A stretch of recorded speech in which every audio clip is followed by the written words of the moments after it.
हमारे परमेश्वर पिता का प्रभु यीशु मसीह में एक बार फिर से धन्यवाद करते हैं। एक अवसर परमेश्वर ने दिया कि आज हम फिर से उसकी आराधना और उपासना कर सकें। हम महिमा देते हैं परमेश्वर पिता को और प्रभु के चरणों में आएंगे और आज की आराधना प्रारंभ करेंगे हम सब मिल करके। आइए प्रभु से हम प्रार्थना करेंगे। अत्यंत करुणामय सर्व सामर्थी दयालु पवित्र पवित्र परमेश्वर पिता, हमारे उद्धारकर्ता जीवित प्रभु यीशु मसीह के पवित्र नाम से आपके चरणों में हम सब झुकते हैं, धन्यवाद का बलिदान चढ़ाते हैं, क्योंकि सच्चे जीवते परमेश्वर आप हैं। आपने हम सबको बनाया, सारी सृष्टि को रचने वाले परमेश्वर हमसे प्रेम करते हैं और इसलिए हृदय से धन्यवाद करते हैं। धन्यवाद देते हैं, आपके स्वर्गीय प्रेम को हमने पाया और आज जब हम जीवित हैं और आपकी आराधना और उपासना के योग्य आपने हमें रखा है प्रभु, इसलिए धन्यवाद करते हैं। धन्यवाद देते हैं आपके जीवते और पवित्र वचनों के लिए, जिसके खुलने से ही प्रकाश होता है और भोले लोग समझ को प्राप्त करते हैं। परमेश्वर पिता, आपने हमें वचनों के द्वारा से हमसे बातचीत किया और प्रकाशित किया है, इसलिए धन्यवाद करते हैं। इन्हीं वचनों को आपने हमारे पांव के लिए दीपक और मार्ग के लिए उजाला बना करके दिया है प्रभु, हम इसलिए धन्यवाद करते हैं। राजा दाऊद के कहने के अनुसार मैंने तेरे वचन को अपने हृदय में रख छोड़ा है कि तेरे विरुद्ध पाप न करूं। ये वचन हमारे हृदय में आता है तो हमें पाप और अपराधों से बचाता है, इसलिए धन्यवाद करते हैं। वचन में सामर्थ है जो हर एक जवान को पापों से बचा सकता है और इसलिए प्रेमी परमेश्वर पिता, हम वचन का आदर करते हैं, क्योंकि आप भी अपने बड़े नाम से अधिक महत्व वचन को दिए हैं प्रभु जी। हम आपको धन्यवाद देते हैं, आपकी महिमा स्तुति करते हैं। धन्यवाद देते हैं आज के इस समय के लिए जिसे आपने दिया। हम आपकी आराधना उपासना के लिए करते हैं प्रभु जी, और जो लोग ऑनलाइन जुड़ते हैं और बाद में भी रिकॉर्डिंग को सुनते हैं, उन सब के लिए हम प्रार्थना विनती निवेदन करते हैं। पवित्र आत्मा की सहायता मांगते हैं, हर एक से बातचीत कीजिए ताकि प्रेमी परमेश्वर पिता आज के वचनों के द्वारा से सब लोग आशीषित हों और प्रभु आपकी ओर और कई कदम बढ़ने पाए। अनुग्रह और दया करें। सामर्थी प्रभु, पवित्र आत्मा की सहायता दीजिए, अगुवाई कीजिए, क्योंकि प्रभु जी हम अपने इच्छा के अनुसार, अपने योग्यता के अनुसार हम इस आत्मिक जीवन में नहीं बढ़ सकते, नहीं चल सकते। इसलिए पवित्र आत्मा की सहायता को आपने भेजा है। हम सब पवित्र आत्मा की अधीनता में अपने जीवनों को सौंपते हैं। हमारी सुधि दीजिए। धन्यवाद करते हैं आज जो हमारे प्रिय लोग आराधना में नहीं है, बाहर है, सबों की सुधि लें, कुशलता दें प्रभु जी, ताकि इस समय को स्मरण करने पाए और आपके चरणों में झुकने पाए। करुणा और दया चाहते हैं। हम आपको धन्यवाद देते हैं, आपने हमारी प्रार्थनाओं को सुना है। आदर, इज्जत, महिमा सब कुछ आपको देते हुए प्रभु यीशु मसीह के नाम से दुआ मांगते हैं, सुनिए और ग्रहण कीजिए। आमीन आमीन। धन्यवाद देते हैं परमेश्वर पिता का ये सुंदर अवसर के लिए। आइए प्रभु की महिमा में हम लोग गीत को गाएंगे और गीत नंबर इसमें 244 244 नंबर का गीत है, इसे पहले गाएंगे हम लोग।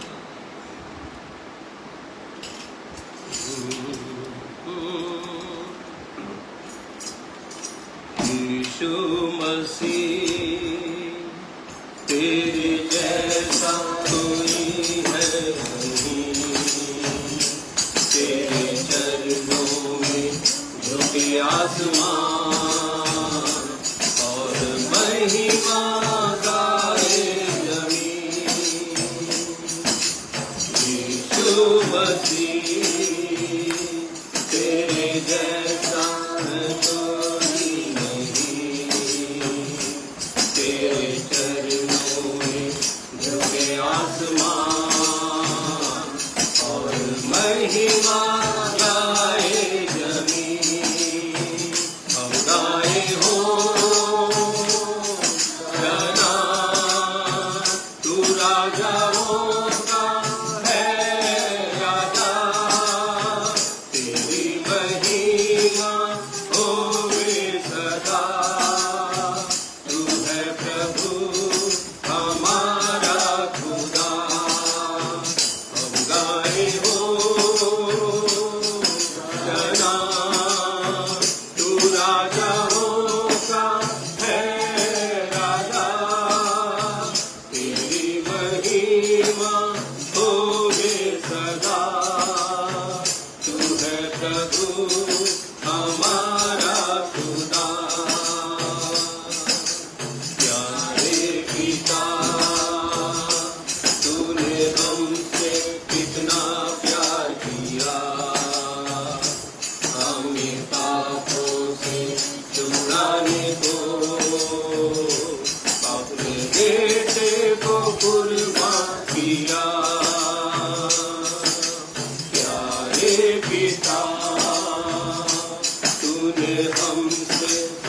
उसी के ऊपर 243 नंबर का गीत को भी हम लोग प्रभु की महिमा में गाएंगे, सब मिल करके ऊंची आवाज में।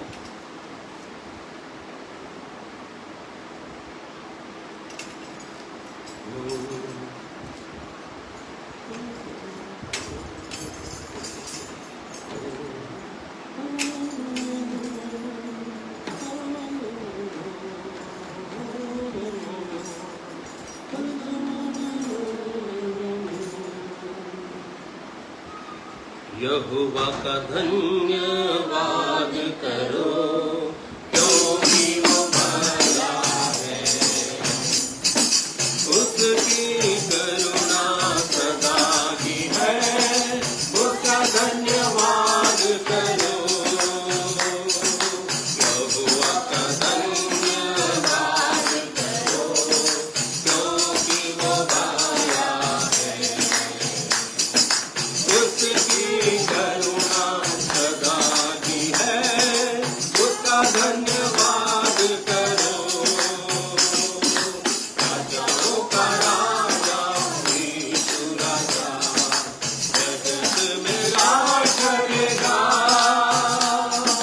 हालेलुया हालेलुया, उसका धन्यवाद करो।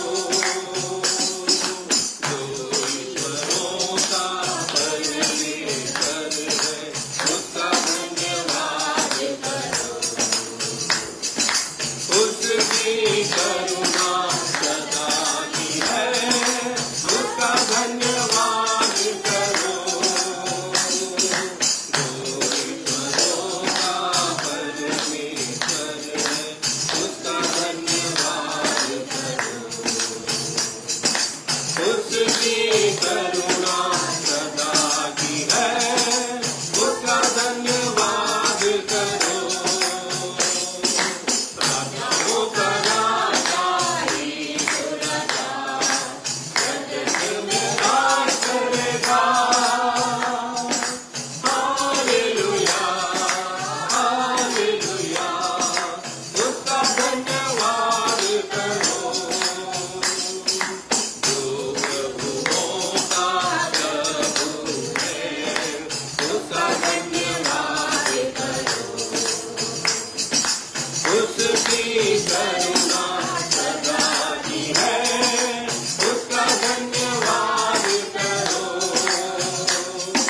जो प्रभुओं का प्रभु है, उसका धन्यवाद करो। उसकी करुणा सदा की है, उसका धन्यवाद करो। राजाओं का राजा यीशु राजा जगत में राज करेगा। हालेलुया हालेलुया, उसका धन्यवाद करो। उसको छोड़ कोई बड़े बड़े आश्चर्य कर्म नहीं करता। उसकी करुणा सदा की है, उसका धन्यवाद करो। उसको छोड़ कोई बड़े बड़े आश्चर्य कर्म नहीं करता। उसकी करुणा सदा की है, उसका धन्यवाद करो। राजाओं का राजा यीशु राजा जगत में राज करेगा।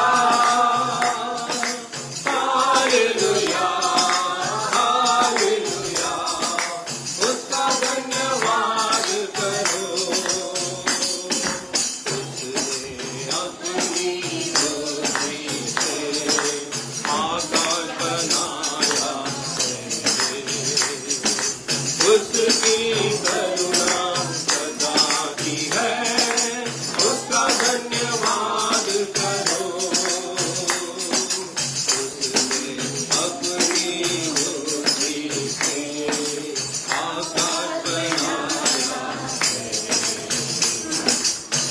की करुणा सदा की है, उसका धन्यवाद करो। राजाओं का राजा यीशु राजा, जगत में राज करेगा। हालेलुया हालेलुया, उसका धन्यवाद करो।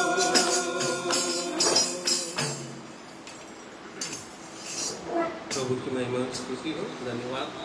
सचमुच में वो राजाओं का राजा है हमारा प्रभु यीशु, और उसकी महिमा नित्य और प्रतिदिन करनी चाहिए जिन्होंने उसके शरण में अपने जीवन को सौंपा है, क्योंकि परमेश्वर इन्हीं बातों से प्रसन्न होता है। कोई और बात नहीं है जो उसे प्रसन्न कर सकते हैं। परमेश्वर को प्रसन्न करना है तो अपने जीवन से, पूरे मन से उसकी स्तुति और आराधना करें। आइए वचन के भाग में जाएंगे। उसके पहले भाई चौहान एक गीत प्रभु की महिमा में गाएंगे।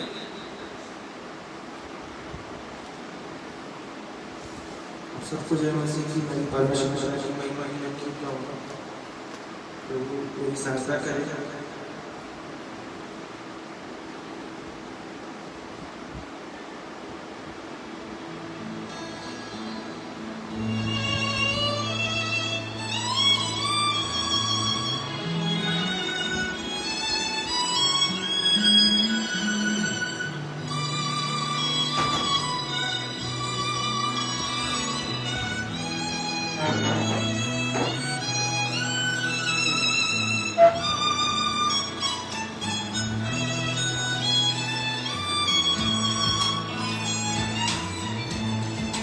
तेरे प्रेम से भर दे मुझे, तुझे साचा है बना दे मुझे। मैं हूँ मिट्टी, तू लोहा, तुझे साचा है आकार दे दे, मुझे तो फिर से नया बना दे, मुझे तो फिर से नया बना दे। तू बदल मेरा जीवन, तू बदल तेरी नम्रता से मुझको तू भर।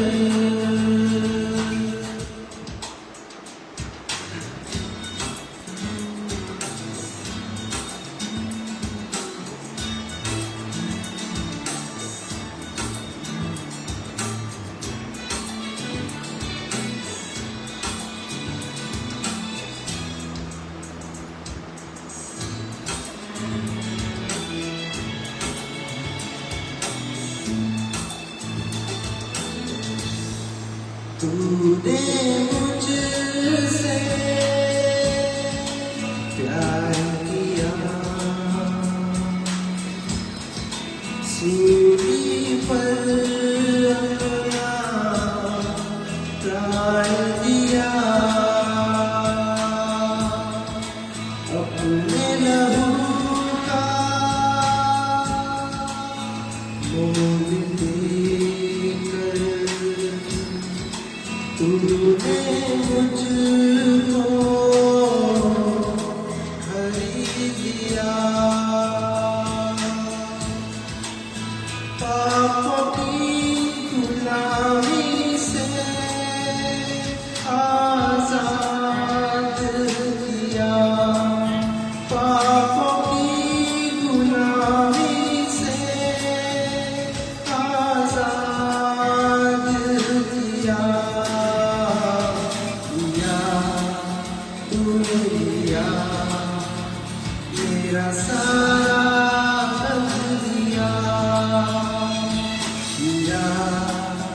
मुझे दिया, अनंत जीवन दिया।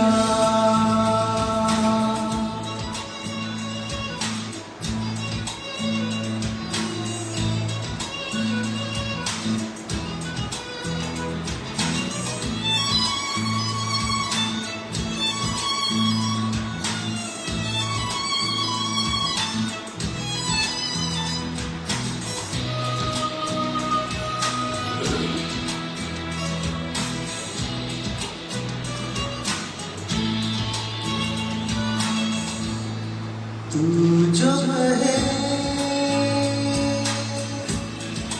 वो मैं सुनूं,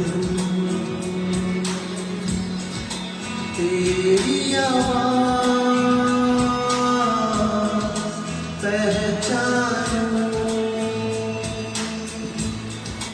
तू जैसा चाहे वैसा रहूं, तू जो सिखाए वो मैं करूं। तू ही बता दे यीशु, अब मैं क्या करूं। तू ही बता दे यीशु, अब मैं क्या करूं। तेरे पीछे मैं चलूं, हर पल तेरे संग रहना मैं चाहूं।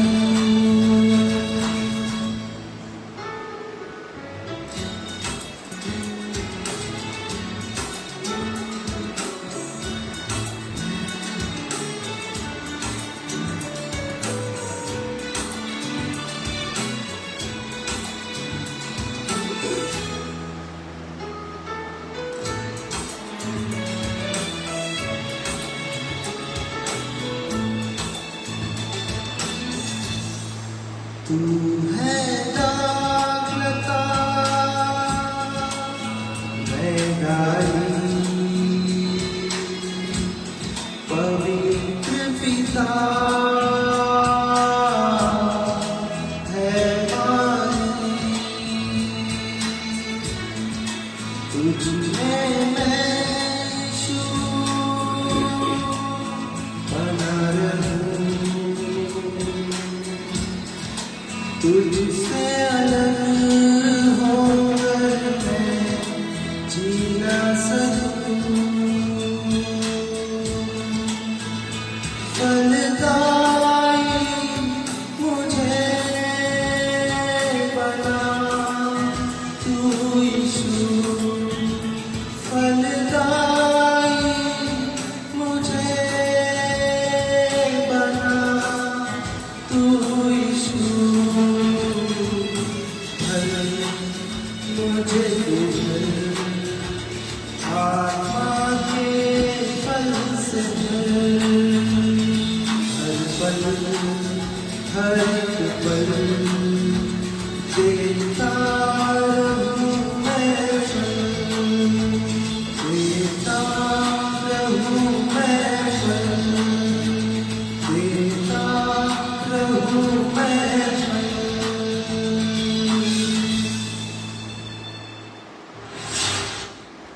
परमेश्वर सबको आशीष, सबको जय मसीह।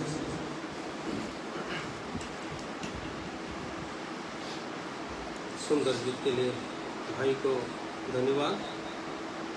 सचमुच में आत्मा से परमेश्वर ही भर सकता है यदि हम उसकी इच्छा के अनुसार अपने जीवन को बिताते हैं और उसकी इच्छा के अनुसार चलते हैं, उसके भय को अपने जीवन में मानते हैं, तो आत्मा से भर देता है और आत्मा के फलों को हमारे जीवनों में देता है।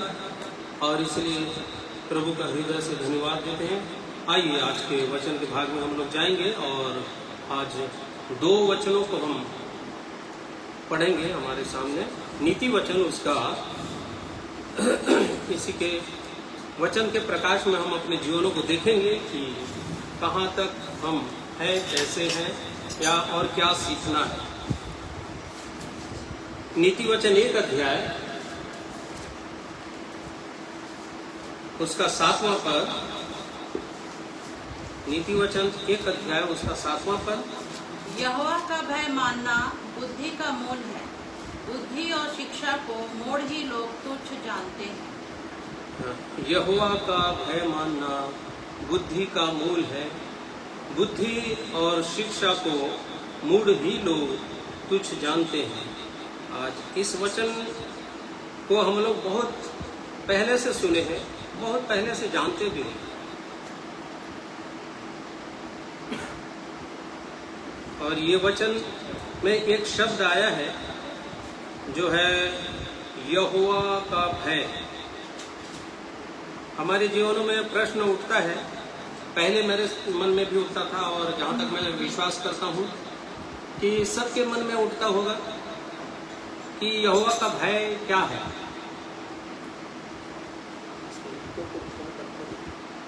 यहोवा का भय क्या है, या यहोवा का भय कैसे मानना चाहिए, कैसे मानते हैं।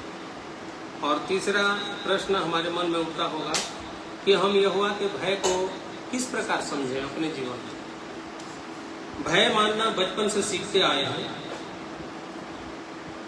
परंतु क्या हम जान रहे हैं कि यहोवा का भय क्या है? यदि यहोवा का भय ही नहीं समझेंगे तो मानेंगे कैसे, है कि नहीं? तो इन चीजों को, इन बातों को, इस प्रकाश को मैं मनन कर रहा था और प्रभु ने वचनों के द्वारा से जो बातें मुझे सिखाई आत्मा की अगुवाई में, उसे आज मैं आप लोगों के साथ में बांटना चाहूँगा। और सबसे पहले एक वचन और निकालिए, देखते हैं इसको। नीति वचन उसका 3 अध्याय उसका 5वां पद को पढ़ेंगे। तो अपनी समझ का सहारा न लेना, वरन संपूर्ण मन से यहोवा पर भरोसा रखना। यहाँ पर कुछ बातों को दिया गया है कि क्या नहीं करना है और क्या करना है। यहोवा का भय मानने में कुछ बातें जुड़ी हुई हैं। मेरे जीवन से मैं क्या करूं कि वो यहोवा के भय के अनुसार हो, और क्या मुझको यहोवा के भय के अनुसार क्या न करूं, तब मैं उसकी दृष्टि में सही ठहरूं। यहाँ साफ साफ एक लाइन लिखा है, तू अपनी समझ का सहारा न लेना। अर्थात आज मनुष्य जहाँ भी देखो किसी भी काम में सबसे पहले अपना दिमाग, अपना सोच विचार लगाता है। परमेश्वर चाहता है कि हम अपनी समझ का सहारा न लें, परंतु संपूर्ण मन से इस पर भरोसा रखें, यहोवा पर। अपनी समझ का सहारा नहीं लेना है किसी भी रीति से। यदि हम अपनी समझ का सहारा ले रहे हैं तो कई प्रकार के प्रॉब्लम में हम फंस सकते हैं। हमारे सामने कई समस्याएं खड़ी हो सकती हैं अवश्य, क्योंकि इसका एक उदाहरण देखेंगे हम लोग। एक मनुष्य था जिसे परमेश्वर ने अभिषेक किया और वो राजा हो गया, और वो राजा अपनी समझ का सहारा लिया और उसके साथ परमेश्वर ने उसे अयोग्य घोषित कर दिया, राजा होने के अयोग्य घोषित कर दिया, क्योंकि वो परमेश्वर की आज्ञाओं से हट करके अपने सोच विचार, अपनी इच्छा, अपनी समझ के अनुसार उसने कार्य किया। आज कहीं ऐसा कार्य मैं तो नहीं करता हूँ। इसको देखिए, ये परमेश्वर का भय होता है। परमेश्वर का भय क्या है? यदि परमेश्वर ने आज्ञा दिया है तो उसको सोचें, कुछ करने के पहले क्या ये जो कर रहा हूं परमेश्वर को भाता है? यदि आपका विवेक और परमेश्वर के वचन के साथ टेली करके वो अलाउ कर रहा है तब वो काम को करो। यदि नहीं कर रहा है कि यह कार्य करने से परमेश्वर प्रसन्न नहीं होंगे, वो कार्य को नहीं करना है। इसी को बोलते हैं परमेश्वर का भय, मानना। और वो राजा के बारे में आप लोग पढ़ सकते हैं, 1 शमूएल उसका 13 अध्याय का 12 पद में इस प्रकार लिखा है। 1 शमूएल उसका 13 अध्याय उसका 12वां पद।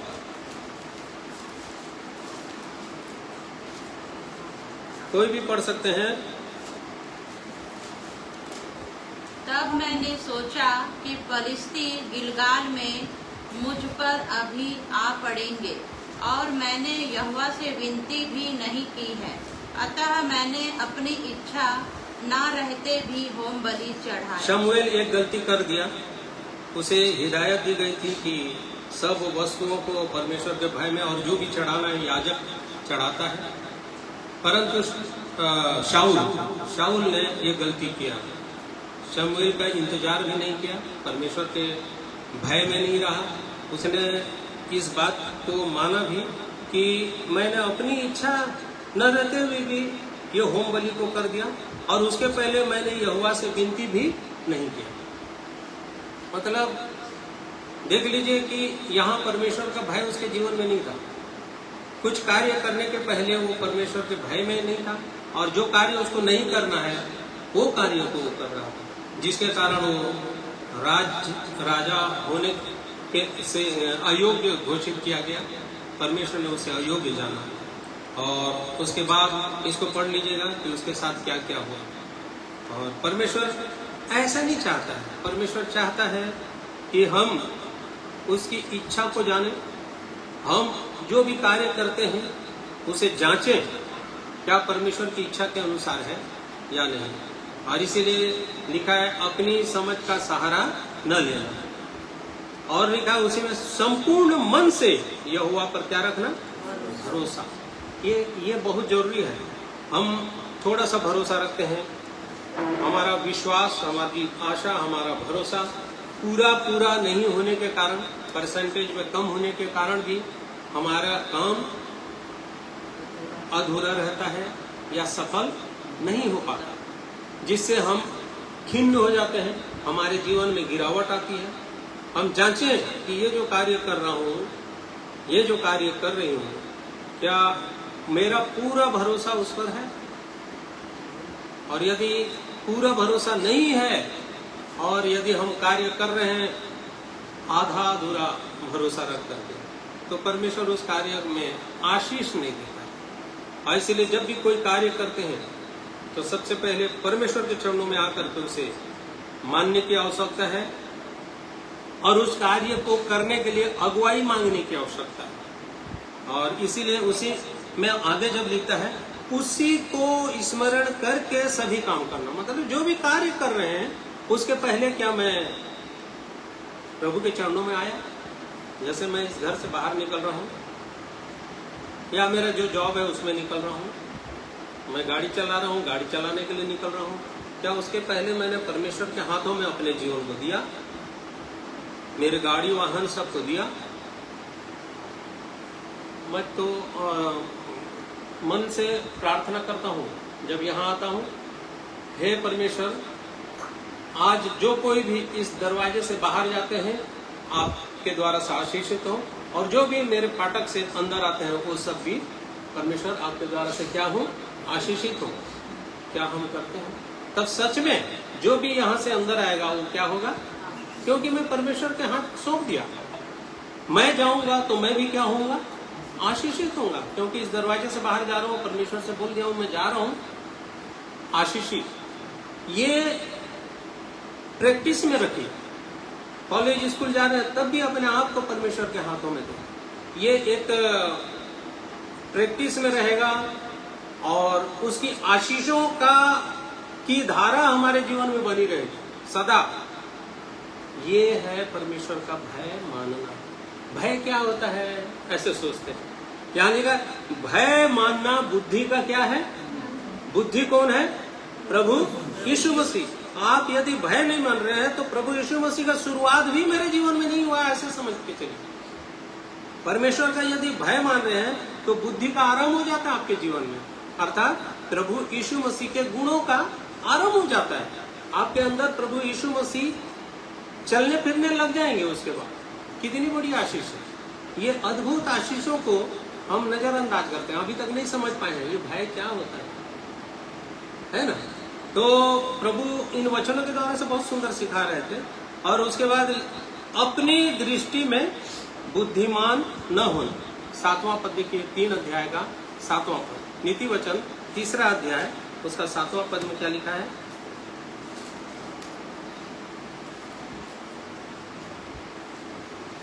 अपनी दृष्टि में बुद्धिमान न होना, यहोवा का भय मानना और बुराई से अलग है। यहोवा का क्या मानना? भय मानना। यदि मैं यहोवा का भय मान रहा हूं ऐसे लग रहा है यदि आपको, क्यों लग रहा है? क्योंकि मैं सवेरे से उठ करके परमेश्वर का वचन पढ़ रहा हूँ, मैं प्रार्थना कर रहा हूँ और कई बार मैं शांत रहता हूँ, मैं बहुत अच्छा स्वभाव में जीवन जीता हूँ, मैं परमेश्वर का भय मान रहा हूँ, ऐसे लगता है। परंतु यहाँ क्या बोल रहा है? फिर से 7वां पद पढ़िए। अपनी दृष्टि में बुद्धिमान न होना, अपनी दृष्टि में यदि आप बुद्धिमान भी हो रहे हैं तो परमेश्वर के भय में नहीं है। परमेश्वर के सामने हम बुद्धिमान हो सकते हैं क्या? इसीलिए अपने हर एक काम को परमेश्वर के हाथ में क्या कर दे बोलता है? सौंप दे। आपके सोच विचार तक को परमेश्वर जानता है। यदि मेरे अंदर में अहम आ रहा है, घमंड आ रहा है, या मैं ज्यादा बुद्धिमान हूँ ऐसे लग रहा है, या मैं अच्छा हूँ, मेरा स्वभाव बहुत अच्छा है, बाकी लोगों से अच्छा है, इमीडिएट शैतान काम कर रहा है, समझ लीजिए। क्योंकि चेलों के बीच में प्रभु यीशु मसीह थे और पतरस बोलता है कि सब मुकर जाए तो मुकर जाए, मैं नहीं मुकरूंगा। तू तो जीवते परमेश्वर का पुत्र प्रभु यीशु मसीह है। उसके अंदर सब मुकर जाए मतलब वहां सब मतलब कौन थे? और भी उसके साथ चेले थे, प्रभु के चेले उसके साथ थे। ये सब हो सकता है फिर जाए, परंतु मैं नहीं फिरूंगा। मतलब उसके अंदर क्या आया था? घमंड, आत्मिक घमंड। थोड़ी देर के बाद वो क्या हो गया? मुकर गया।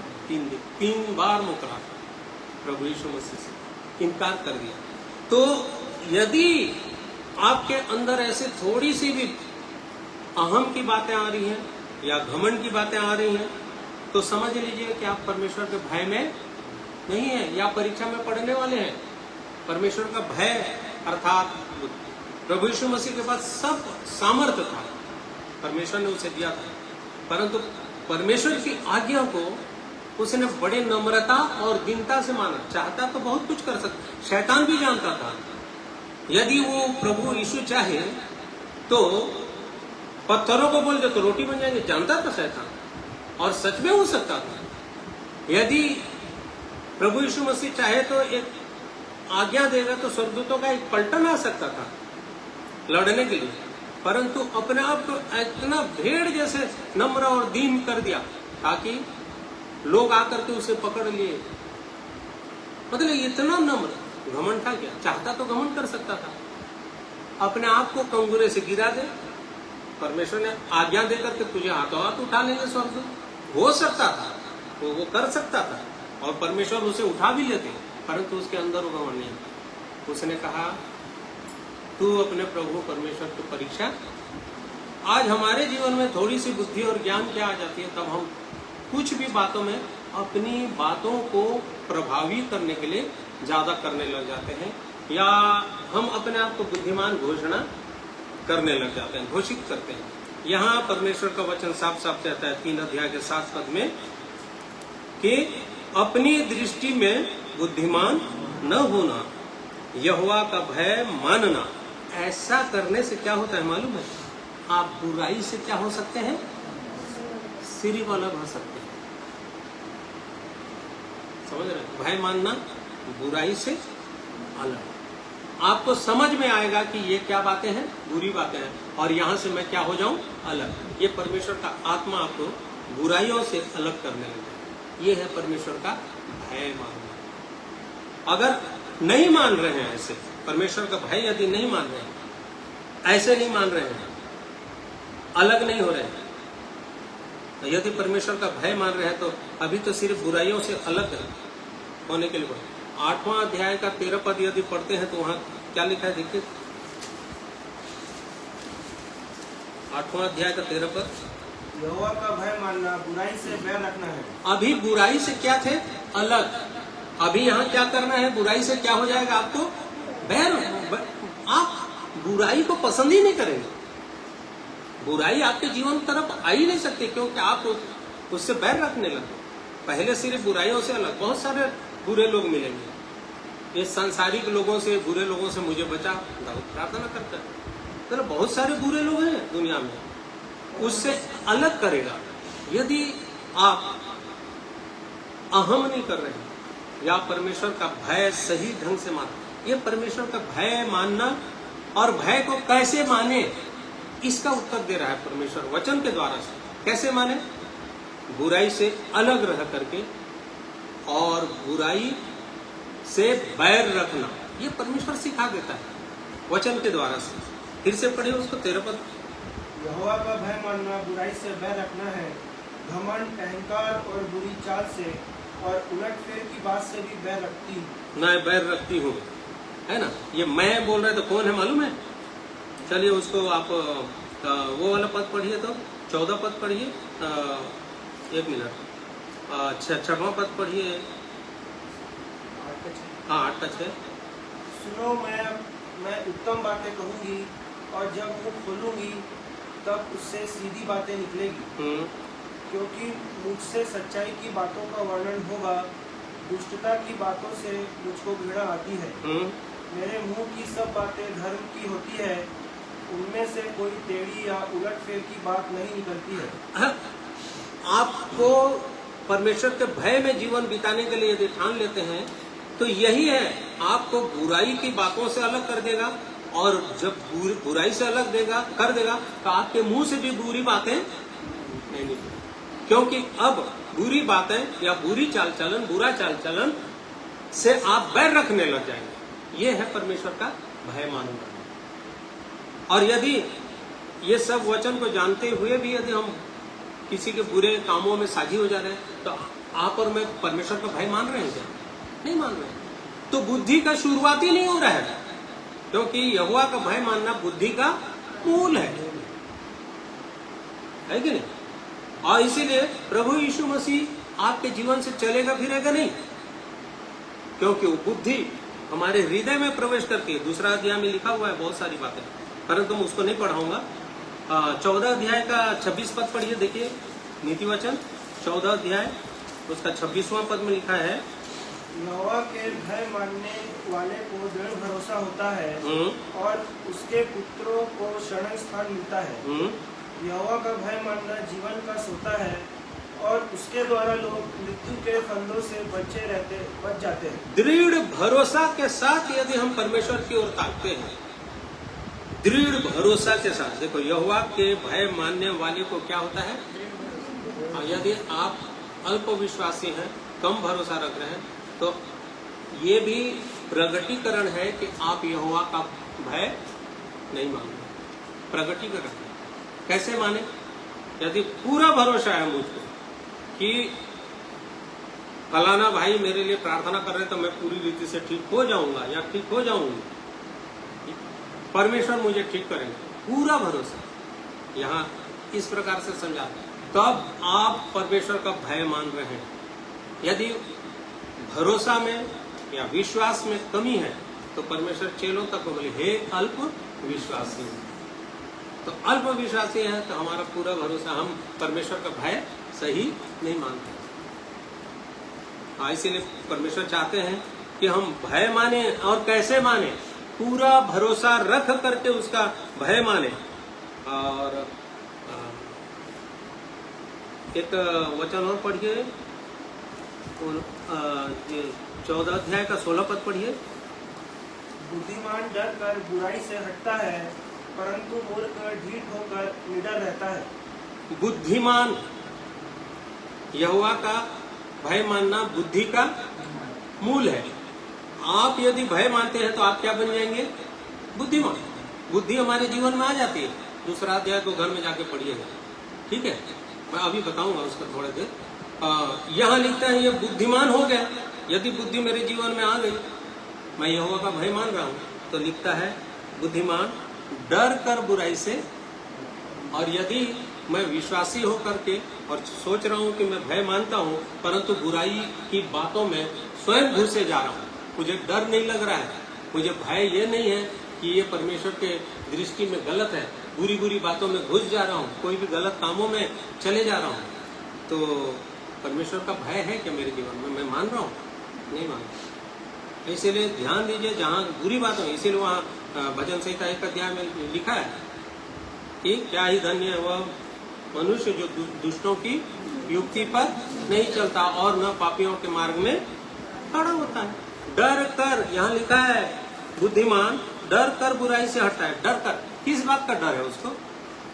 परमेश्वर का भय, परमेश्वर का भय। आप कहीं ये बुराइयां मेरे जीवन में तो ना आ जाएंगे, आप उससे हट कर करेंगे। और जो भय मानता है परमेश्वर उसे अलग कर देता है, पहले पढ़े। और बुराई से बैर भी रखता है। ये परमेश्वर हमें ऐसे सिखाता है, भय मानना, वचन के द्वारा से। और 16 अध्याय का 6वां पद पढ़ेंगे तो वहां पर इस प्रकार लिखा हुआ है, अधर्म का प्रायश्चित कृपा और सच्चाई से होता है, और यहोवा के भय मानने के द्वारा मनुष्य बुराई से बच जाते हैं। बुराई करने से बच जाते हैं। देख लीजिए, फिर से एक बार पढ़ो, ध्यान से पढ़िए। अधर्म का प्रायश्चित कृपा और सच्चाई से होता है, और यहोवा के भय मानने के द्वारा मनुष्य बुराई करने से बच जाते हैं। इसमें हम क्या सीखते हैं? यदि मेरे जीवन में परमेश्वर का भय है तो यहाँ लिखा हुआ है अधर्म का प्रायश्चित। मेरे जीवन में कोई भी अधर्म के काम है, या कोई पाप हुआ है, या कोई परमेश्वर की दृष्टि में बुरा किया हूँ या करते आ रहा हूँ, तो क्या करने के लिए बोलता है? यदि भय है, परमेश्वर का भय मान रहे हैं, तो क्या करेंगे? प्रायश्चित। एक मनुष्य पश्चातापी हो जाए, ऐसा सिखा। यदि प्रायश्चित नहीं कर रहे हैं उसका, तो आप समझ लीजिए कि परमेश्वर का भय मेरे जीवन में नहीं है, मैं नहीं मान रहा हूं। और प्रभु चाहता है कि मैं परमेश्वर का भय मानूं, और इसीलिए लिखता है, फिर से उसको पढ़िए तो, और एक बार पढ़िए। अधर्म का प्रायश्चित कृपा और सच्चाई से होता है, और यहोवा के भय मानने के द्वारा मनुष्य बुराई करने से बच जाते हैं। बुराई करने से भी बच जाता है, क्योंकि जो बुरी बातें मेरे अंदर थी, मैंने उसे क्या कर दिया है? निकाल दिया है ना। मन में जो बुरी बुरी बातें हैं, सब मैंने क्या कर दिया है? निकाल दिया। तो बुराई करने से बच जाएंगे। ये एक प्रोसीजर है, परमेश्वर का भय मानने का प्रोसीजर। अगर ऐसा नहीं कर रहे हैं तो आज से करिए। परमेश्वर चाहता है कि हम ऐसे ही परमेश्वर का भय माने। 19 अध्याय का 16 पद पढ़िए तो। नीति वचन उसका 19 अध्याय उसका 16 में लिखा हुआ है, जो आज्ञा को मानता वह अपने प्राण की रक्षा करता है, परंतु जो अपने चाल चलन के विषय में निश्चिंत रहता है वह मर जाता है। देख लीजिए, आज्ञा को मानता अर्थात परमेश्वर का भय मानने का अर्थ ही होता है उसकी आज्ञा को मानना। देखिए, लिखता है जो आज्ञा को मानता वह अपने प्राण की रक्षा करता है, परंतु जो अपने चाल चलन के विषय में निश्चिंत रहता है वह क्या हो जाता है? आत्मिक मृत्यु भी हो जाती है और शारीरिक भी। इसलिए परमेश्वर छोड़ देता है। अगर निश्चिंत रहेंगे, परमेश्वर का भय यदि हमारे जीवन में नहीं है, तो समझ लीजिए कि आत्मिक दशा में तो मरे हुए हैं, और कभी भी शारीरिक दशा से भी उठ जाएंगे, खत्म हो जाएंगे। इसलिए परमेश्वर चाहता है कि हम उसकी, क्यों बोलता है? देखिए 23 पद को पढ़िए, 19 का 23। यहोवा का भय मानने से जीवन बढ़ता है, और उसका भय मानने वाला ठिकाना पाकर सुखी रहता है। उस पर विपत्ति नहीं पड़ने की। उस पर फिर विपत्ति नहीं पड़ने की। और वो कैसे रहेगा? सुखी। मतलब कितना सुंदर जीवन। उसका भय मानने वाला जीवन में सुखी रहता है, ठिकाना पाकर उसका जीवन कितना स्मूथली चलता है। परमेश्वर उसको आशीषित करता है। वो ठिकाना पाकर के क्या रहता है? सुखी जीवन जीता है। पर कब? 20वां पद पढ़िए, कब? सम्मति को सुन ले और शिक्षा को ग्रहण कर कि तू अनंत काल में बुद्धिमान है। ये टोटल तू बुद्धिमान हो जाए, अर्थात टोटल प्रभु यीशु मसीह के स्वभाव में आ जाए, तो क्या करने के लिए बोलता है? भय मानना कैसे करेगा? कैसे भय मानेगा? सम्मति को कहाँ पर से सुनेंगे? परमेश्वर के वचन से, परमेश्वर की वाणी से और परमेश्वर के लोगों के द्वारा से उद्देश्य है ना। तो यहाँ लिखा है सम्मति को सुन ले और शिक्षा को क्या कर। आज जो ये मैं प्रचार कर रहा हूँ, परमेश्वर का वचन प्रचार कर रहा हूँ, मैं अपने मन से नहीं बोल रहा हूँ। तो ये क्या हो रहा है, परमेश्वर का वचन है और इसको हम सुन रहे हैं, शिक्षा है, इसको क्या करने की आवश्यकता है, ग्रहण। यदि ग्रहण कर रहे हैं तो हम भय में हैं परमेश्वर के, और भय में हैं तो हमारा जीवन कैसे रहेगा, बढ़ते जाएगा, अर्थात पवित्र जीवन होते जाएगा और हम सुखी जीवन बिताएंगे और स्थिर जीवन होगा। कहाँ के लिए, सदा काल के, चिरस्थायी होगा। वो थोड़ी देर का जीवन नहीं रहेगा, चिरस्थायी जीवन रहेगा। फिर परमेश्वर हमसे चाहते हैं कि एक मनुष्य सचमुच में मेरा भय माने। बोल देने से नहीं होता है, छोटी छोटी बातों में घुमा घुमा करके बात करना, ये भी भय नहीं होता परमेश्वर का भय। आप जो भी बोले हाँ कि हाँ हो और ना कि वचन कहता है। सत्य को क्लियरिटी से प्रकट करना, ये किसी और तरीके से उसको घुमा फिरा करके बात करना, ये भी परमेश्वर पसंद नहीं करते हैं। इसीलिए परमेश्वर चाहते हैं कि हम साफ साफ बात करें, शुद्धता से बात करें, हमारी बोली भाषा कैसे हो ताकि दूसरे के जीवन में सत्य बहने लगे। ये परमेश्वर का भय होता है। यदि ऐसा नहीं जी रहे हैं तो समस्या में पड़ सकते हैं। एक वचन निकालेंगे, व्यवस्था विवरण उसका 6वां अध्याय, व्यवस्था विवरण उसका 6वां अध्याय,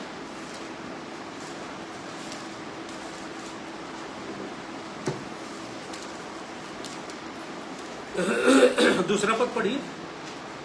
और तू और तेरा बेटा और तेरा पोता यहोवा का भय मानते हुए उसकी उन सब विधियों और आज्ञाओं पर जो मैं तुझे सुनाता हूँ अपने जीवन भर चलते रहे, जिससे तू बहुत दिन तक बना रहे। बहुत दिन तक बना रहना अर्थात जीवन में बहुतायत का जीवन पाना, अनंत काल का जीवन पाना और सुखी जीवन पाना कब होगा, तू परमेश्वर के भय में चलता रहे और उसके साथ साथ तू और तेरा बेटा अर्थात तेरा घराना।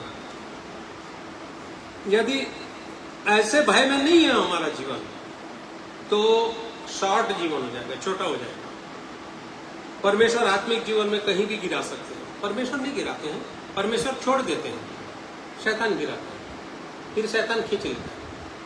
तो क्या करना पड़ेगा, उसका भय मानना। मतलब यदि आज मैं एक वचन को पढ़ रहा हूँ, परमेश्वर ने मुझसे क्या कहा, उसके अनुसार चल रहा हूँ कि नहीं चल रहा हूँ, उसको प्रैक्टिस करना, देखना, ध्यान देना। अगर नहीं कर रहे हैं तो समस्या में कभी भी पड़ सकते हैं, कभी भी। 5वां पद में क्या लिखा है, तू अपने परमेश्वर यहोवा से अपने सारे मन और सारे जीव और सारी शक्ति के साथ प्रेम रखना। हाँ, 6वां भी। और ये आज्ञाएं जो मैं आज तुझको सुनाता हूँ वे तेरे मन में बनी रहे, और तू उन्हें अपने बाल बच्चों को समझा कर सिखाया करना, और घर में बैठे, मार्ग पर चलते, लेटते उठते इनकी चर्चा किया करना, और इन्हें अपने हाथ पर चिन्ह के रूप में बांधना, और ये तेरी आंखों के बीच टीके का काम दे, और इन्हें अपने अपने घर के चौखट की बाजुओं और अपने फाटकों पर लिखना। देखिए, इसको समझ में नहीं पाएंगे, इसको समझिए, इसको क्या लिख रहा है। ऐसा करते रहने से तेरा जीवन बढ़ेगा, तेरा परिवार आशीषित होगा।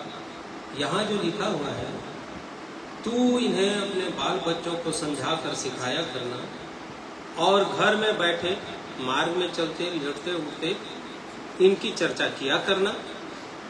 आज कई जगह जाएंगे तो कैसे लोग मिलते हैं, ये चर्चा नहीं करके हंसी और ठट्ठा की बातें करने वाले मिलते हैं कि नहीं। क्या परमेश्वर को सुबह देता होगा? वहाँ क्या पढ़ रहे थे हम लोग, भजन संहिता 1 अध्याय में क्या लिखा है, क्या ही धन्य है वो पुरुष जो दुष्टों की युक्ति पर नहीं चलता और न पापियों के मार्ग में खड़ा होता और न ठट्ठा करने वालों की मंडली।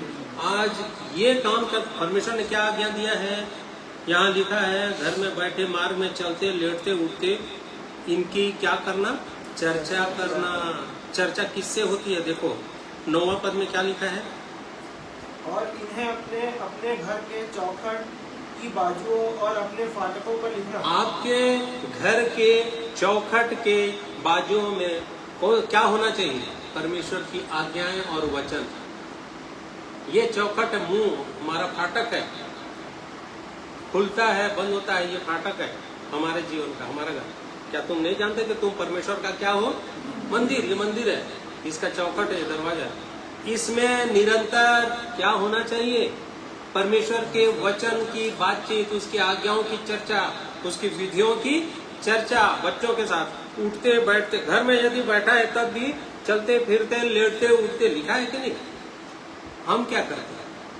तो सोच के देखो कि क्या हम सच में परमेश्वर का भय में चल रहे हैं? परमेश्वर का भय हमारे जीवन में है? हम परमेश्वर का भय मान रहे हैं? सोच के देखो। हम विश्वासी लोग हैं, आज इसको जांच करके देखिए। क्या मैं बाहर निकलता हूँ, बड़े बड़े विश्वासी लोग हैं, बड़े बड़े पास्टर लोग भी हैं, अच्छे अच्छे प्रचारक लोग भी हैं, जाते हैं बाहर तो क्या करते हैं? हंसी और ठट्ठा, मजाक। वो क्या बोला, यहाँ क्या आज्ञा है? अपने चौखट पर क्या लिखना? इनको लिखना, क्या करना बोला है? चौखट के बाजुओं और अपने फाटकों पर क्या करना? लिखना। क्या लिखा? तो ये बात को, ये वचन का प्रचार हुआ तो बहुत सारे विश्वासी लोग या जो नए नए विश्वासी आए थे तो क्या किए? दरवाजों में और खिड़कियों में सब तरफ परमेश्वर को वचन। बुरा नहीं है वो, यहाँ तक नहीं समझो। क्या आपके मुंह से, आपके ये फाटक से परमेश्वर के बातों की चर्चा हर समय हो रही है? ये है अर्थ। तब आप समझेंगे और मैं भी समझूंगा और परमेश्वर हमें समझाना चाहता है कि आपका जीवन परमेश्वर के भय में, और प्रभु यीशु मसीह आपके जीवन में क्या कर रहे हैं?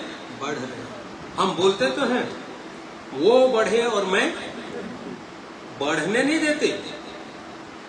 हम ऐसी जीवन, साधारण जीवन जिएंगे हंसी ठट्टा में, तो परमेश्वर का मसीह का गुण बढ़ेगा क्या हमारे जीवन में? हम उसको बढ़ने नहीं दे रहे। ये समस्या है।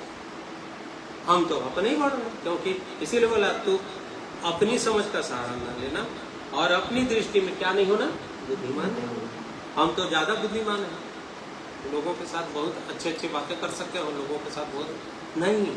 परमेश्वर चाहता है कि कितना, प्रभु के पास सब सामर्थ्य रहने के बाद भी उसका इस्तेमाल प्रभु अपने लिए नहीं है। और आज हम अपने पास जो कुछ है उसको अपने लिए करना चाहते हैं, तो ये समस्याएं हमारे जीवन में होती ही रहेंगी।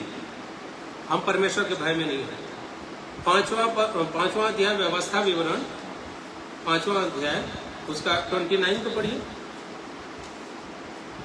भला होता कि तू उनका मन सदैव ऐसा ही बना रहे। ठीक से पढ़िए।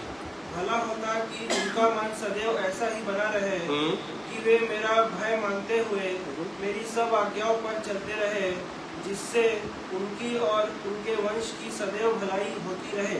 देखिए, हमारे भय मानने से वंश पीढ़ी तक भलाइयां ही भलाइयां होती जाएंगी। किसके द्वारा से?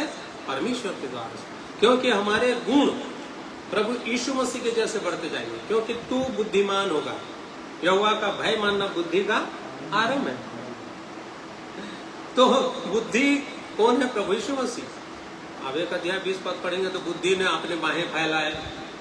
कौन है? देखिए, नीति वचन 1 अध्याय का 20 पद पढ़िए जल्दी से।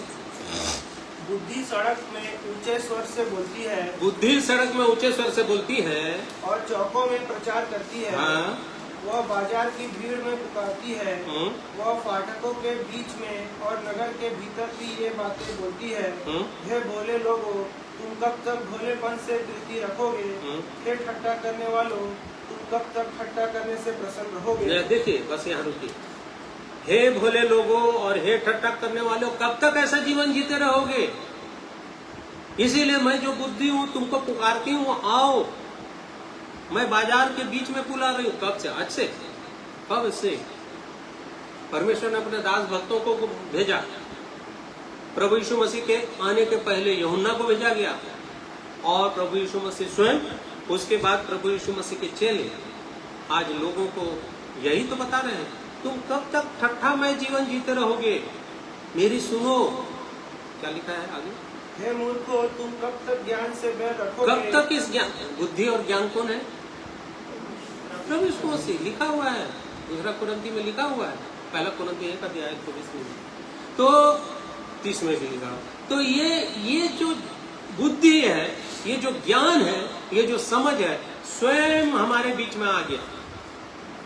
सही है नहीं? निकाल लिया क्या? और परमेश्वर चाहता है कि हम कब तक ठट्ठा का जीवन जीते रहेंगे, कब तक दूर भागते रहेंगे। 24 पढ़ लो। परंतु जो बुलाए हुए हैं, क्या यहूदी क्या यूनानी, उनके निकट मसीह परमेश्वर की सामर्थ और परमेश्वर का ज्ञान है। ज्ञान कौन है? मसीह है। सामर्थ भी मसीह है, समझ भी मसीह है, बुराई से अलग रहना समझ है। ठीक है, देख लीजिए क्या जीवन है। अब वो हमारे जीवन में बढ़ता है कि नहीं बढ़ता? क्यों नहीं बढ़ रहा है? क्योंकि वहां पर क्या पढ़ रहे थे? नीति वचन 1 में, फिर आगे पढ़िए उसको। तुम मेरी डांट सुनकर मन फिराओ। मन फिरा लो, मेरी डांट को सुनो, वचन में बता रही हूँ उसको सुनो, तब तुम्हारा जीवन भी आशीषित होगा और तुम्हारे वंश भी आशीषित होते जाएंगे।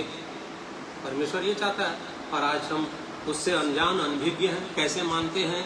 परमेश्वर का भय क्या है समझ में नहीं आ रहा है, नहीं जानते। कई बार हम प्रचार करने निकलते हैं तो इसके विषय में प्रश्न आता है कि परमेश्वर का भय कैसे मानते हैं भैया, कैसे कैसे मान सकते हैं, ये प्रश्न आता है। उसी प्रश्न को मैं मनन किया, ऐसे मानना, ये है परमेश्वर का भय। समझ में आ रहा है ना?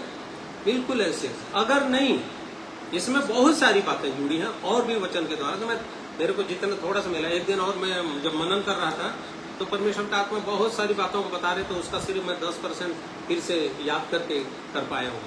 वो तो उस दिन तो बहुत दे रहे थे परमेश्वर वचन। परंतु ध्यान देने वाली बात है कि यदि मैं भय मान रहा हूँ, परमेश्वर के भय में सदैव, लिखा है ना व्यवस्था विवरण 5:29 में, यही पढ़े ना, सदैव। सदैव यानी होता है निरंतर, लगातार। ठीक है, लगातार उसका भय मानते रहना। अच्छा, 13 पद को पढ़िए, 6वां अध्याय का व्यवस्था विवरण, अपने 6:13। अपने परमेश्वर यहोवा का भय मानना, उसी की सेवा करना और उसी के नाम की शपथ खाना। ये भी बोला है, देख लीजिए। कई बार बाद में है, कई प्रकार के शपथ खा जाते हैं। सच बोल रहा हूँ भैया, और कई प्रकार के शपथ भी आ जाते हैं। मेरे बाल बच्चों का कसम खाता हूँ, मेरा कई प्रकार के। किसके शपथ खाओगे? आप सच को सच बोलो। यहाँ भय मानना अर्थात परमेश्वर को सामने जान करके जो भी बात करना है सच बोलना, ये होता है परमेश्वर का भय मानना। फिर बोलता है 16 पद को पढ़िए, उसी का 16वां पद। तुम अपने परमेश्वर यहोवा की परीक्षा न करना। कई बार हम लोग करते हैं, प्रार्थना में भी करते हैं, प्रभु तू ऐसे करेगा तो ऐसे करूंगा। परीक्षा नहीं है, चाहते हैं ये रख देते हैं, प्रभु मेरे साथ ऐसा होगा तो ऐसा कर दीजिए तो मैं ऐसा करूँगा, ऐसा करूँगा। नहीं, यहाँ क्या बोलता है? तू अपने परमेश्वर यहोवा की परीक्षा न करना। हाँ, जैसा कि तुमने मस्सा में उसकी परीक्षा की थी, अपने परमेश्वर यहोवा की आज्ञाओं, चेतावनियों और विधियों को जो उसने तुझको दी है सावधानी से मानना। उसका भय यही होता है, सावधानी से मानना। भय को कैसे माने? यदि नहीं जानते थे तो आज परमेश्वर आप सबको बताना चाह रहे हैं कि ऐसे ही मानना है। हम सबको सिखा रहे हैं, परमेश्वर का वचन का प्रकाश हमारे जीवन में इस प्रकार से आया है। सचमुच में परमेश्वर हमें आज सिखा रहे हैं वचन के द्वारा से। 24 पद को पढ़े भाई। और यहोवा ने हमें ये सब विधियां पालन करने की आज्ञा दी, इसलिए कि हम अपने परमेश्वर यहोवा का भय माने और इस रीति सदैव हमारा भला हो। और यदि हम ऐसे ही माने जैसे उसने दिया है आज्ञाएं, तो इस रीति से सदैव हमारा क्या होगा? भला। अब भला नहीं हो रहा है तो हम परेशान हैं। यदि हमारे जीवन में किसी प्रकार का उतार चढ़ाव आ गया है तो हम परेशान हैं। यहाँ तो पहले से बता दिया गया कि तेरी परेशानी खत्म हो जाएगी, तेरा भला होगा, केवल यही कर कि तू परमेश्वर यहोवा का भय मान। भय कैसे मानना है आज सीख रहे हैं, है नहीं? ऐसे मानना है। फिर क्या लिखा है? और वह हमको जीवित रखे जैसा कि आज के दिन है। और यदि हम अपने परमेश्वर यहोवा की दृष्टि में उसकी आज्ञा के अनुसार इन सारे नियमों के मानने में चौकसी करें तो यह हमारे लिए धर्म ठहरेगा। यही हमारे लिए धार्मिकता ठहरेगा। धर्म ठहरेगा लिखा है, इंग्लिश में शब्द है राइचसनेस, धार्मिकता। हमारे जीवन के लिए सच्चाई के द्वारा से जीवन जीने का प्रूफ ठहरेगा, है ना?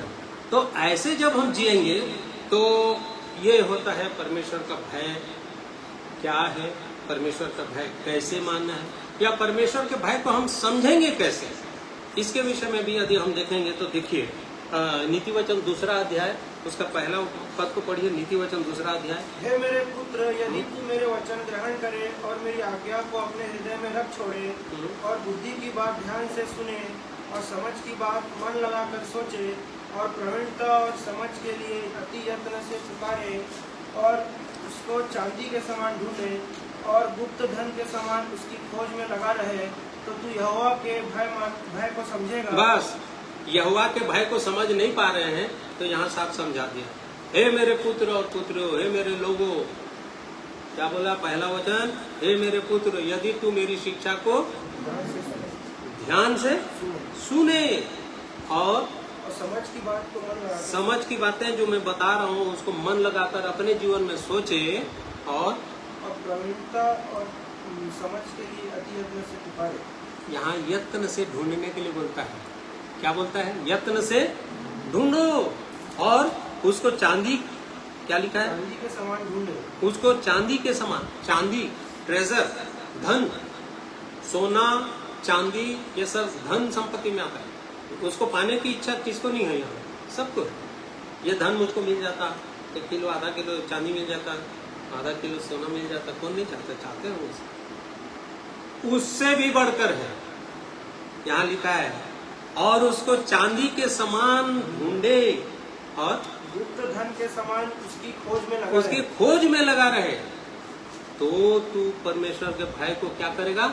समझेगा, नहीं तो नहीं समझ में आएगा। आपको यत्न से ढूंढना पड़ेगा। मैं परमेश्वर का भय सचमुच में कैसे मानूं, यदि जानना है तो परमेश्वर के वचन से और सीखिए, अपने जीवन में जांचिए। सीखना है यत्न से, उसके भय को समझ में तभी आएगा, नहीं तो नहीं आएगा। साफ साफ लिखता है। और लिखता है 1 अध्याय का 10 पद में लिखा है,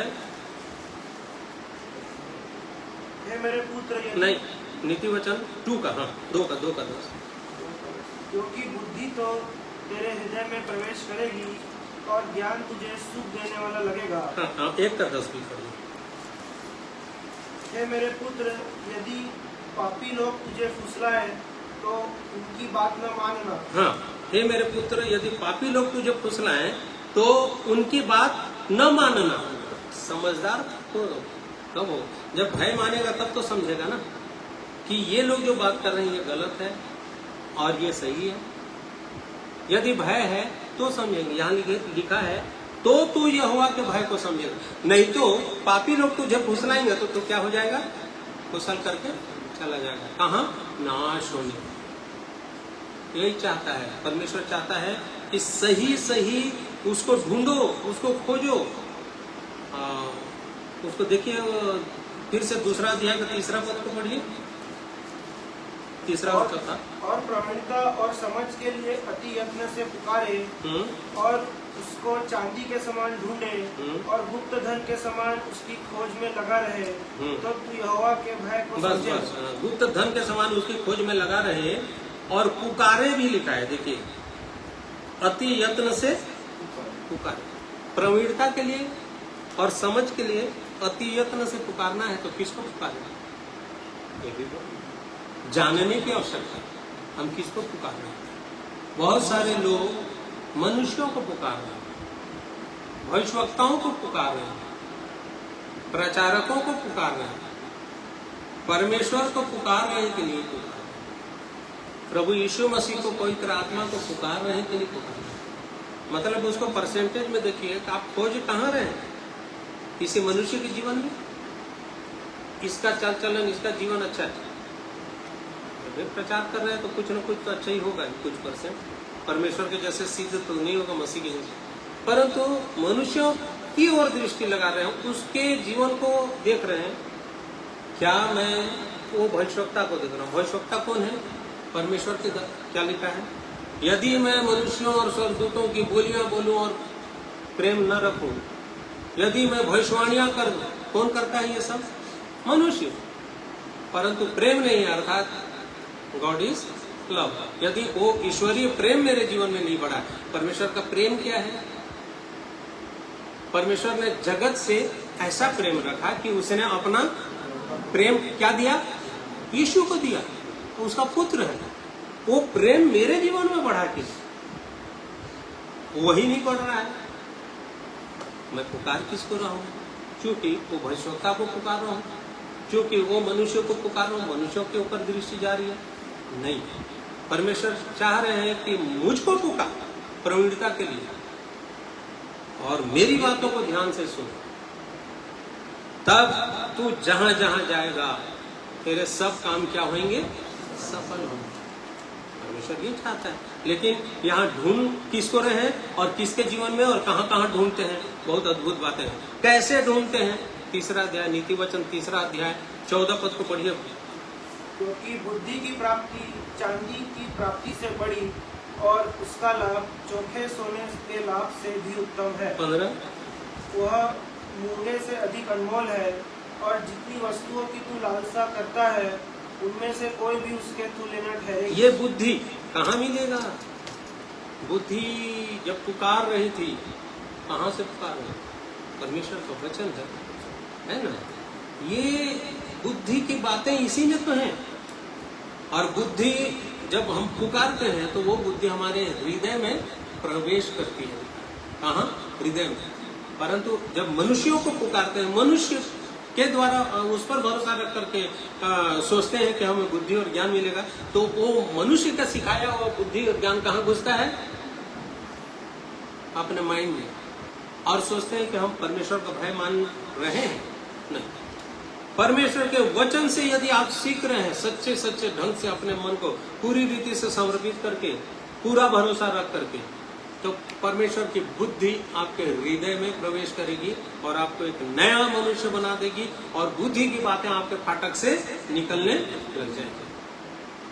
ये सब प्रमाण है। यहाँ कैसे निकलेंगी? यहाँ 14 पद को पढ़ रहे थे, क्योंकि बुद्धि की प्राप्ति अगर हो गई तो चांदी की प्राप्ति से क्या है?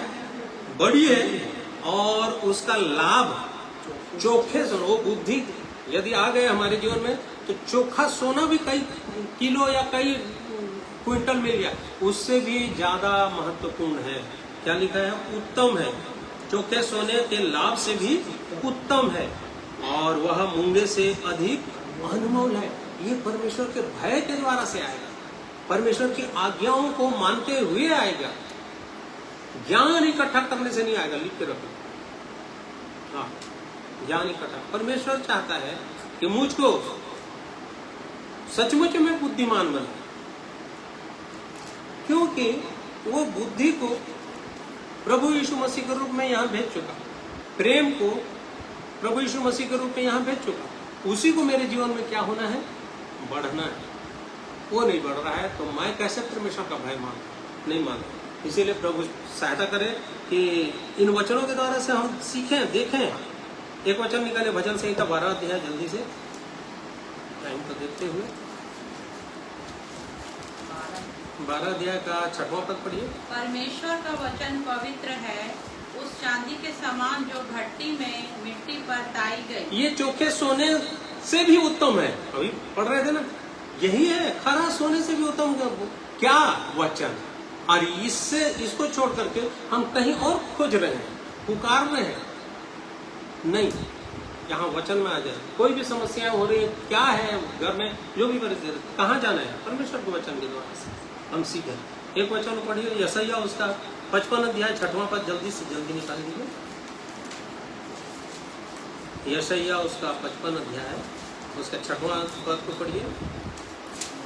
यहाँ इस प्रकार लिखा है, जब तक यहोवा मिल सकता है तब तक उसकी खोज में रहो, जब तक वह निकट है तब तक उसे पुकारो। हम पुकारने रहे हैं, परमेश्वर अभी मिलना चाह रहा है। जिस दिन प्रभु यीशु मसीह को भेज देगा उसके बाद शायद हम अभी पुकार, यत्न से उसे पुकार लो, ढूंढो, खोज लो। और वैसे 51 के 1 में क्या लिखा है देखिए, 51 का 1, यशायाह 51। हे धर्म पर चलने वालों, हे यहोवा को ढूंढने वालों, कान लगाकर मेरी सुनो। जिस चट्टान में से तुम खोदे गए और जिस खदान में से तुम निकाले गए, उस पर ध्यान करो। हाँ, ढूंढने वालों, यहोवा को ढूंढने वालों, धार्मिकता के अनुसार चलने की इच्छा रखने वालों, कान लगाकर मेरी सुनो। कान लगाकर अर्थात ध्यान देकर मेरी सुनो, उस पर ध्यान करो जिस पर से तुम निकाले गए हो, खोदे गए हो। बेस क्या है, मेरा आधार क्या है? प्रेरित भविष्यवक्ता और कोने के सिरे का पत्थर प्रभु यीशु स्वयं, उस पर ध्यान करो।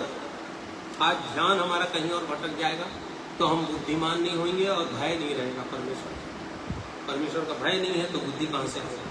और इसको सदैव करते रहो, अर्थात निरंतर, एक वचन निरंतर बोलता है। नीति वचन 28 अध्याय, नीति वचन उसका 28वां अध्याय 13 पद पढ़िए तो भाई।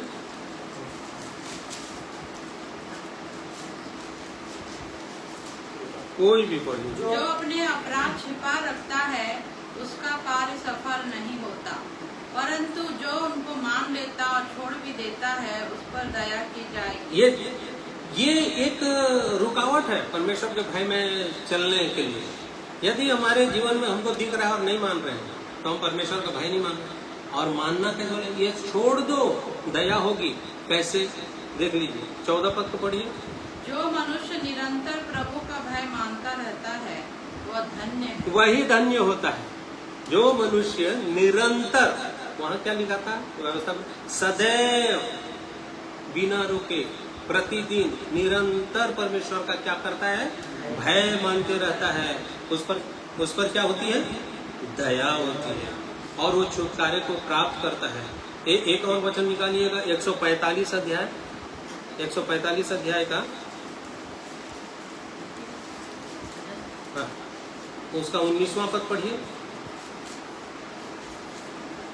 वह अपने डरवैयों की इच्छा पूरी हाँ, करता है। वह अपने डरवैयों मतलब जो उसका भय मानते हैं उनकी इच्छा पूरी करता है और उनकी दोहाई सुनकर उनका उद्धार करता है। यहाँ उद्धार भी आ गया, दया आया और जो उसका भय मान करके चलते रहते हैं उनका उद्धार भी परमेश्वर करता है ना।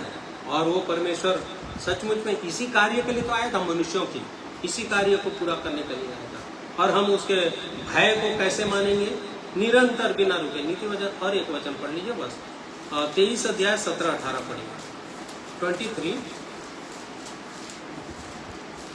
तू पापियों के विषय मन में डाह न करना, दिन भर यहोवा का भय मानते रहना, क्योंकि अंत में फल होगा और तेरी आशा न टूटेगी। आशा नहीं, आपकी आशा, आपकी और मेरी आशा यही तो है कि हमारा पूरा क्या हो, उद्धार हो।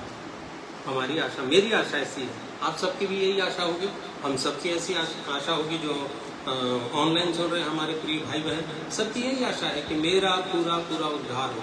यहाँ क्या लिखा है, तू पापियों के विषय में, कोई गलत काम कर रहे हैं उनके विषय में डाह न करना, दिन भर का मतलब क्या होगा, प्रतिपल, हर समय यहोवा दिन भर बुलाए, निरंतर, इसी को बोलता है निरंतर, सदैव, है ना। दिन भर यहोवा का भय मानते रहना, क्योंकि अंत में फल होगा और तेरी आशा कभी भी न टूटेगी, क्योंकि वो दुष्टों के सींगों को काट देगा।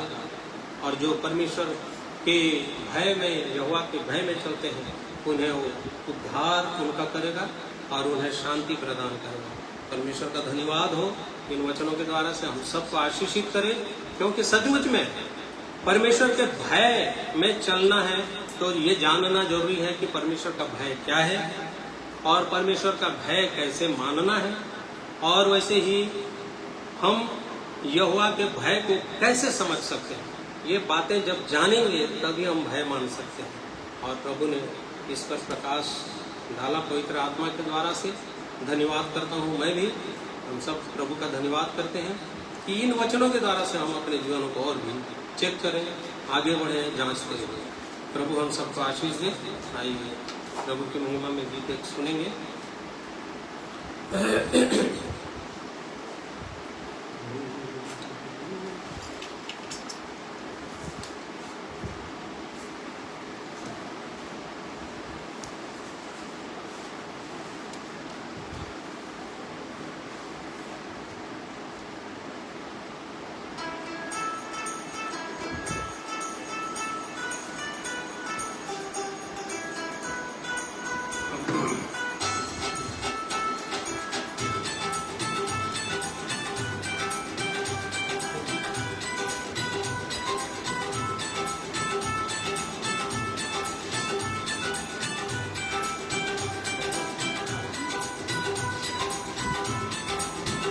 परमेश्वर यहूदा में जाना गया है, इज़राइल में उसका नाम महान हुआ है। परमेश्वर यहूदा में जाना गया है, इज़राइल में उसका नाम महान हुआ है।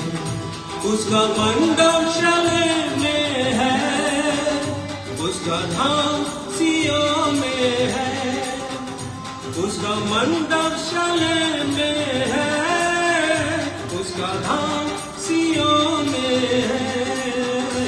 परमेश्वर यहूदा में जाना गया है, इज़राइल में उसका नाम महान हुआ है। परमेश्वर यहूदा में जाना गया है, इज़राइल में उसका नाम महान हुआ है।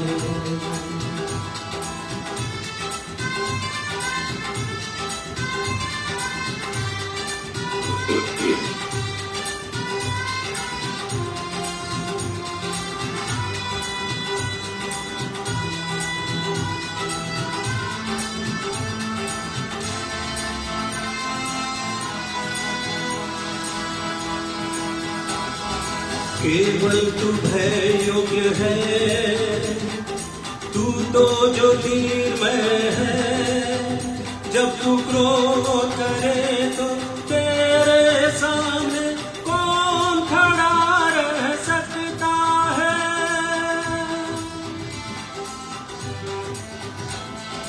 केवल तू भय योग्य है, तू तो ज्योतिर्मय है। जब तू क्रोध करे तो तेरे सामने कौन खड़ा रह सकता है। परमेश्वर यहूदा में जाना गया है, इज़राइल में उसका नाम महान हुआ है। परमेश्वर यहूदा में जाना गया है, इज़राइल में उसका नाम महान हुआ है।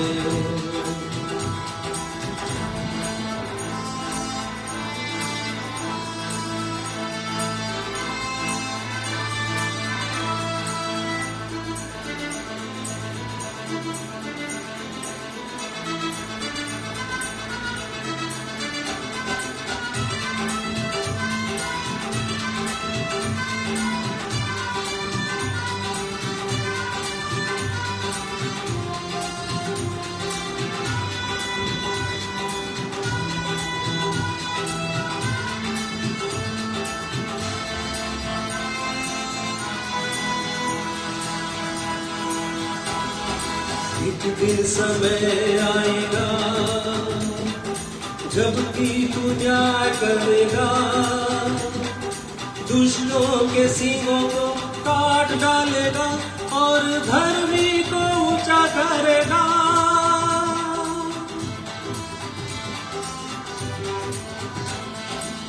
एक दिन समय आएगा जबकि तू न्याय करेगा,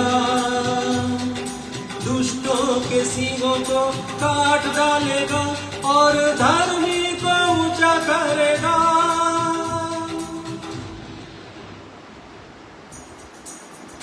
परमेश्वर यहूदा में जाना गया है, इज़राइल में उसका नाम महान हुआ है। परमेश्वर यहूदा में जाना गया है,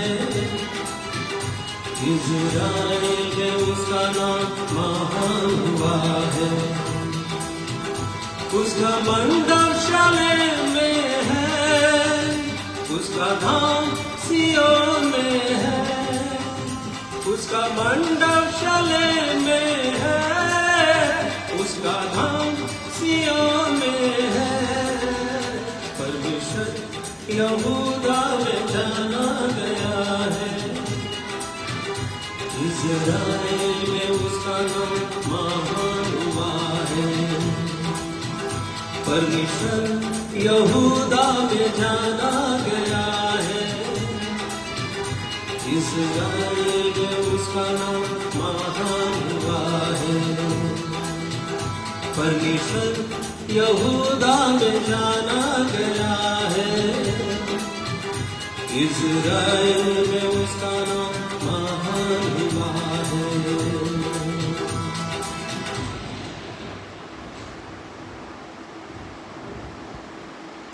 सचमुच में केवल तू भय योग्य है और तू तो ज्योतिर्मय है। परमेश्वर के वचन में लिखा हुआ है।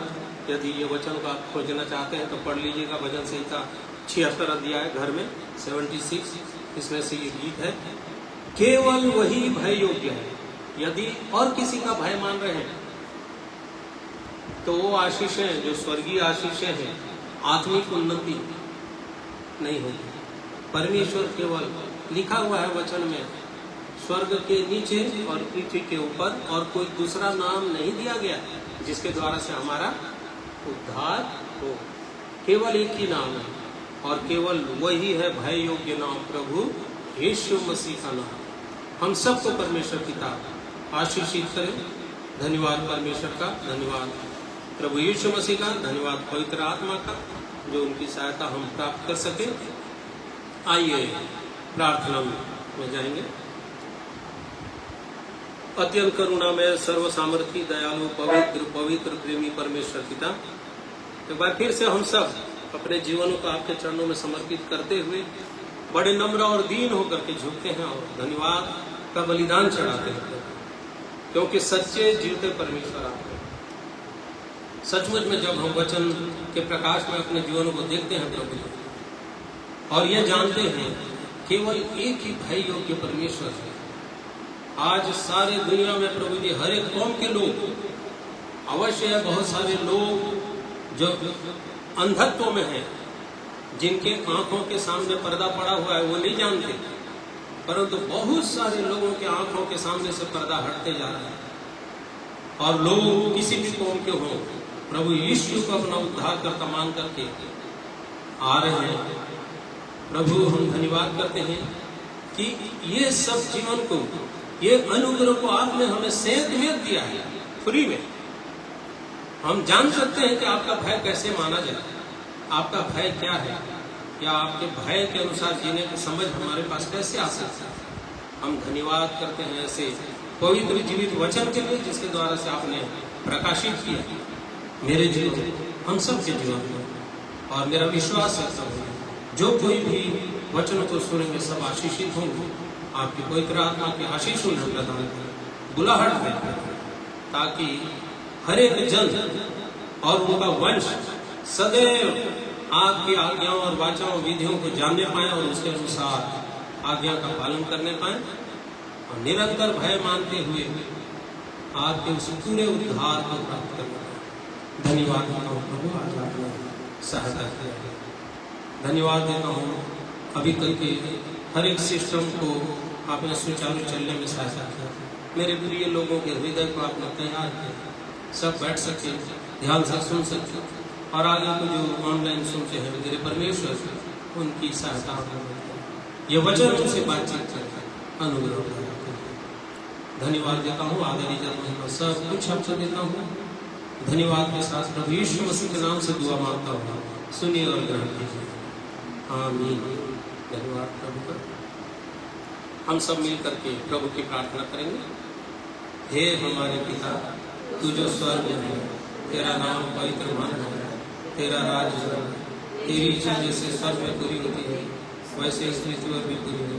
हमारे दिन भर की रोटी को आज हमें, और जैसे हमने अपने अपराधियों को क्षमा किया है वैसे तो हमारे अपराधों को क्षमा कर। हमें परीक्षा में न डाल परंतु बुराई से बचा, क्योंकि राज पराक्रम और महिमा सदा तेरी है। आमीन। आमीन। धन्यवाद आप सबों को जो ऑनलाइन बैठ के सुने हैं। परमेश्वर आप सबकी सहायता करें। सबों को जय मसीह। जय मसीह।